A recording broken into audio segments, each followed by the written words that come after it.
Elle a descendu son masque et elle m'a craché dessus.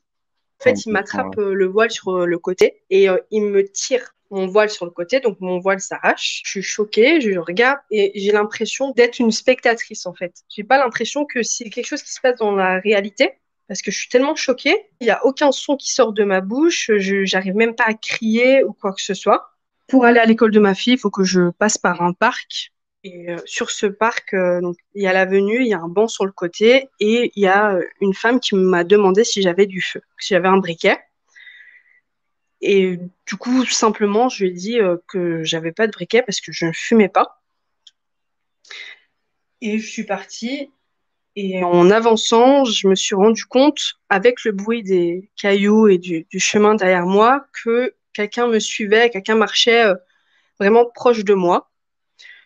Ce que j'ai fait, c'est que j'ai décidé de pas me retourner et de continuer, sauf que la personne m'attrape en fait ma robe et me derrière.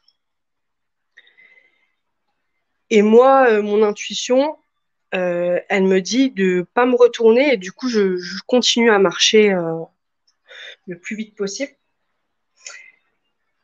Et ça me retire un coup et du coup, je me retourne, je le regarde un petit peu choquée parce que j'ai pas compris. Et je lui ai dit oui, qu'est-ce qu'il y a?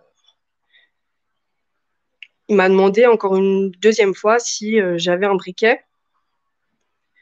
Et en fait, quand il s'approche de moi et qu'il me demande pour la deuxième fois si j'ai un briquet, je me rends compte que la personne, elle sent l'alcool. Pourtant, c'est le matin, il doit être à peu près 9 heures, mais il sent fort l'alcool. Et du coup, je me dis que ça sert à rien de m'énerver ou d'essayer de partir. Parce que j'ai peur, je me dis peut-être qu'il va sortir un couteau, je sais pas vraiment, je connais pas la personne, je sais juste qu'elle n'est pas dans son état normal. Et du coup, je décide de rester là et d'essayer un petit peu de calmer les choses. Donc, je m'énerve pas. Et la personne, d'un coup, commence à m'insulter de tous les noms. Voilà, il me dit que je devrais partir de la France, que la France, c'est pas pour tout le monde. Euh, il y a voilà, une déferlante d'insultes et il me redemande une deuxième fois, en fait, si j'ai un briquet. Enfin, une troisième fois, pardon, si j'ai un briquet. Et je lui dis calmement que je fume pas et que je pourrais pas lui passer de briquet. Et je lui dis, voilà, s'il vous plaît, laissez-moi partir. Euh, je peux rien vous passer, je peux rien vous offrir. Donc, ça sert à rien. J'essaie de le calmer en disant aussi que voilà, que c'est pas grave, qu'il faut pas s'énerver pour ça. Et en fait, au loin, je me rends compte que sa femme est assise sur le banc et qu'elle rigole, qu'elle regarde la scène et que voilà, elle trouve ça très drôle. Donc, je lui dis tout simplement que voilà, qu'il faut que j'aille récupérer mes enfants et que j'ai pas le temps. Et la personne commence à me réinsulter encore une fois. Il insulte mes enfants aussi. Je dirais pas les mots parce que voilà, c'est trop compliqué. C'est voilà, c'est tellement impoli que je peux même pas les répéter. Et en fait, il m'attrape le voile sur le côté et il me tire mon voile sur le côté, donc mon voile s'arrache. Et moi, je suis choquée, je regarde et j'ai l'impression de pas être d'être une spectatrice en fait. J'ai pas l'impression que c'est vraiment que c'est quelque chose qui se passe dans la réalité parce que je suis tellement choquée que il y a rien, il y a aucun son qui sort de ma bouche, j'arrive même pas à crier ou quoi que ce soit. Et je vois toujours cette femme derrière qui rigole. Je trouve ça vraiment pardon, drôle. Et elle se lève et elle vient. Donc elle aussi, voilà, elle aussi, elle a les yeux rouges, elle sent fort l'alcool et elle m'insulte de voilà de sale arabe. Elle me dit que je devrais retourner dans mon pays, que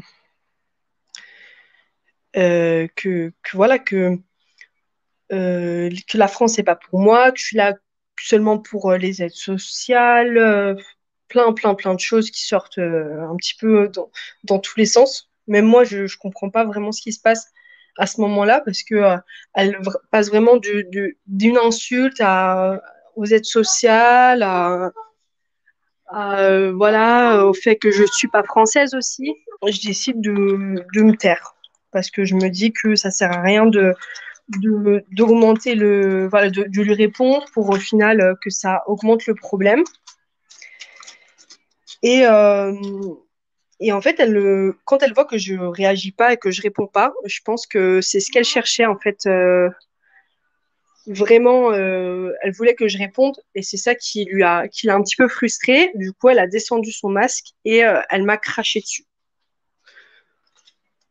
Donc, quand elle me crache dessus, je décide de partir parce que je me dis que c'est trop et que j'ai pas envie de répondre parce que, bah, comme je vous ai dit, je sais pas vraiment c'est quoi leur intention. Peut-être qu'ils ont un couteau, qu'ils sont armés. Peut-être que, euh, peut-être que non aussi, mais je sais pas comment réagir. Et, euh,